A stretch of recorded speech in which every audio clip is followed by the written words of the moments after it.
Yun, tapos na ang butuan guys. Grabe. Ito nga guys, nananawagan ako sa mga nanalo ngayong butuan guys. Sa mga senator natin guys.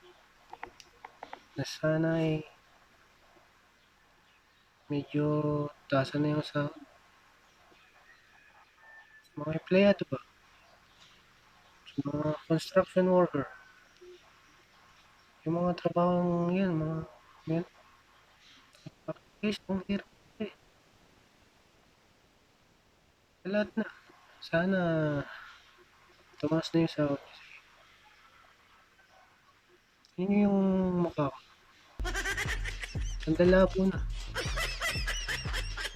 Kasi, yun, dapat sa trabaho. Kaya, mga nalo, tumatawagan po ako sana po eh.